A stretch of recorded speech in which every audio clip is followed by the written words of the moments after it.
Hi, and welcome back to Focal Point AFR Talk. Brian Fisher is my name. Free for all Friday, 888-589-8840.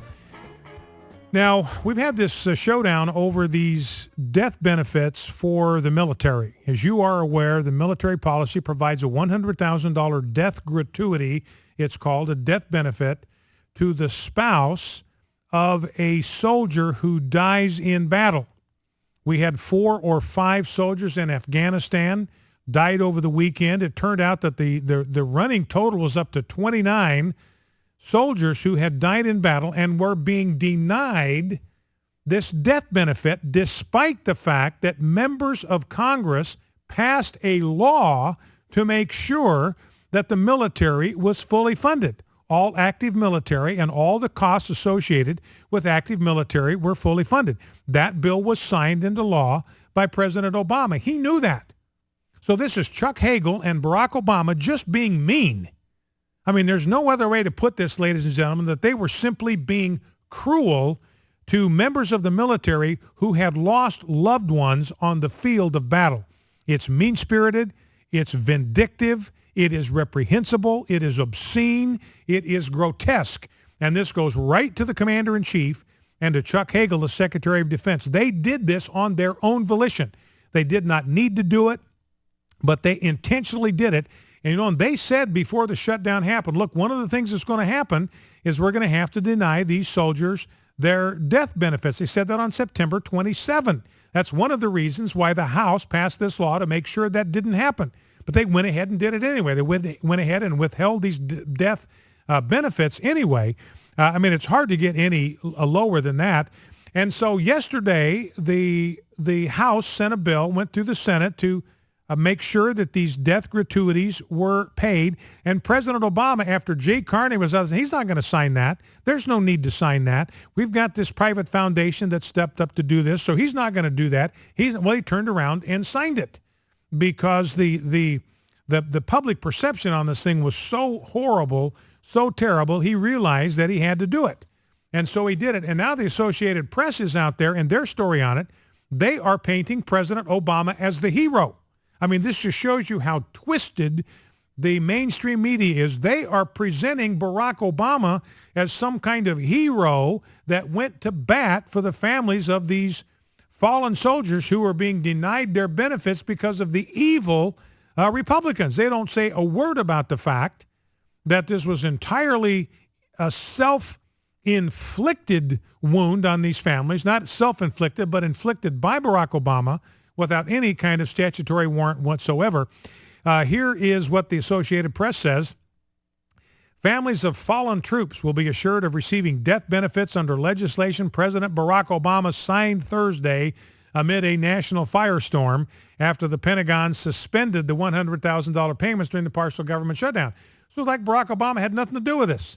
This was the Pentagon doing this, and here comes our boy president riding to the rescue to save the troops.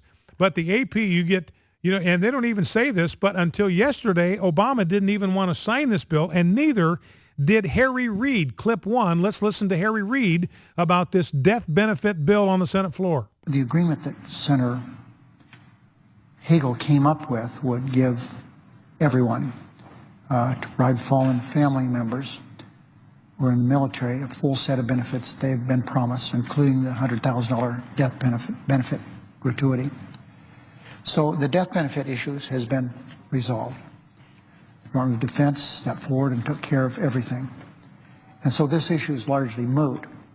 It's clear the action on this legislation is now just for show here.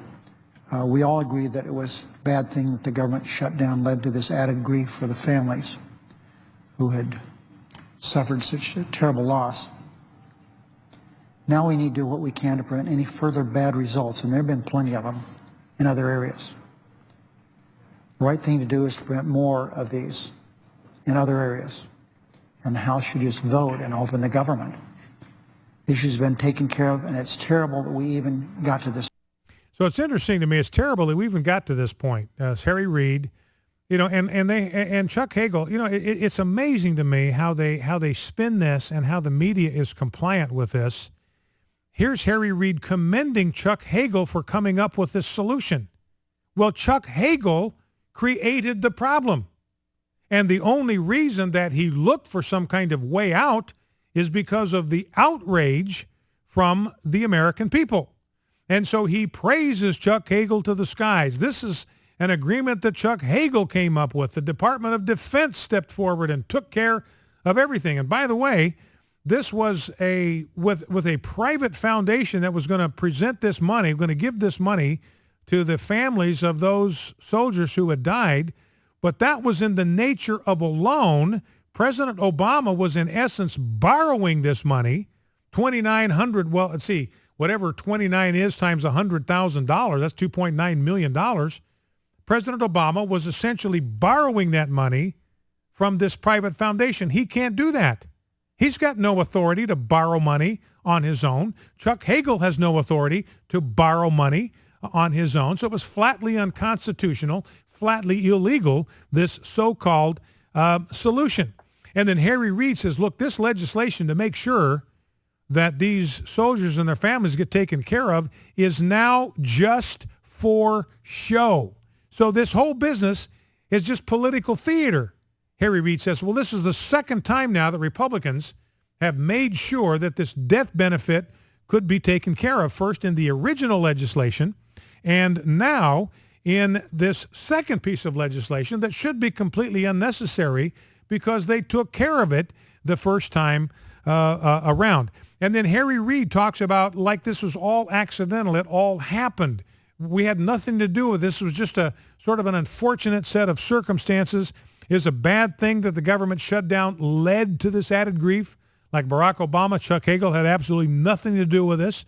This impersonal shutdown led to this, as if nobody made a decision to withhold that gratuity. We knew going into the shutdown that they were planning to do this. This was intentional on their part. So anyway, that's just more bilge from and bias, and I mean it's ugly what they're doing, the way they're trying to spin this thing. Now, Secretary of Treasury Jack Lew said yesterday, look, if we have a shutdown, we're going to have to suspend Social Security payments, Medicare's going, payment to military, all that stuff is going to go. Those are all going to be victims of the shutdown. This is absolutely balderdash. There's nothing to this. We are not going to default. Moody's, which is a rating system, came out yesterday, and they said, look, the United States is not going to default.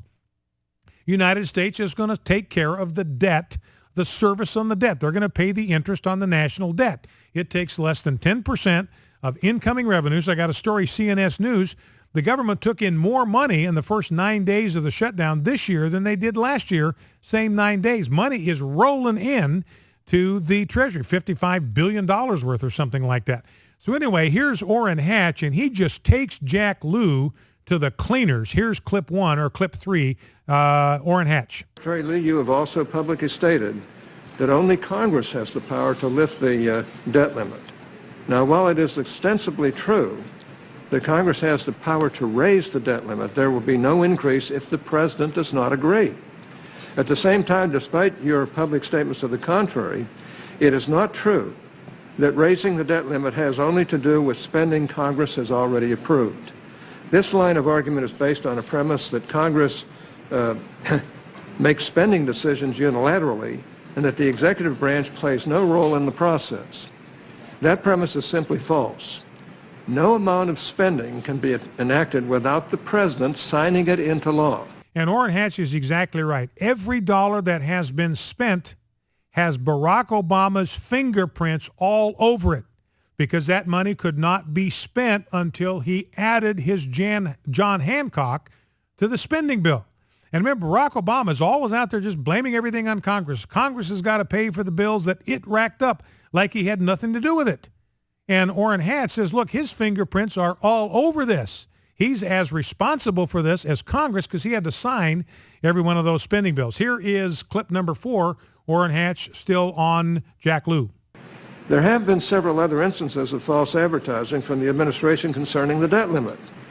One is the President's claim that non-budget items have never before been attached to the debt limit increase. a claim to which a fact checker at the Washington Post assigned the maximum 4 Pinocchios, as we have on the chart over here. In fact, of the 53 debt limit increases passed since 1978, under both Republican and Democratic presidents, only 26 were, quote, clean, unquote. It is also disconcerting to have administration officials, including you, publicly questioning sentiments of Americans and financial market participants and suggesting that people may be too calm in an apparent effort to whip up uncertainty in the market. So Art Hass, and look, you guys are trying to whip people into a frenzy. You're stirring up this completely irrational fear just to get people worked up about exaggerated risks that are not realistic. And, and President Obama was getting all over the Republicans. This is unprecedented that they would try to get some kind of concessions out of a debt ceiling. This has never been done in the history of civilization before. And even the Washington Post called him out on it. Look, it's been done half the time. Half the time the debt ceiling is raised, there are some trade-offs that are made in public policy. Well, let's grab a phone call before the break. Let's go to Jimmy in Cumberland, Maryland. Jimmy. Jimmy, welcome to Focal Point. Or if we can get Jimmy in there, welcome to Focal Point. What's on your mind? One is, I remember Matt Staver from Liberty Counsel in his case with the Supreme Court saying that the Obamacare was illegal because it didn't originate in the House. Correct.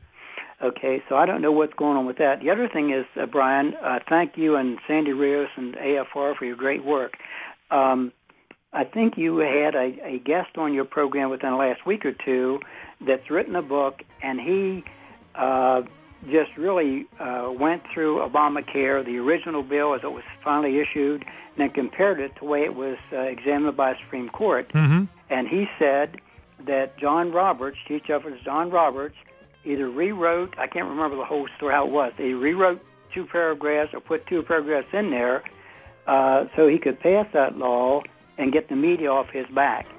Now, what I was wondering is if you could contact that author again and have him contact Ted Cruz and Louis Gohmert in the House and tell them about that and bring that to the light of Christ as well, to the light of the country, to let them hear about it. All right. Well, listen, I appreciate that. And thank you for that call, Jimmy. It's a great call. And I'll expand on what Jimmy was saying. The reality is John Roberts, when he rewrote that law, he made it unconstitutional. It was unconstitutional before. He made it worse.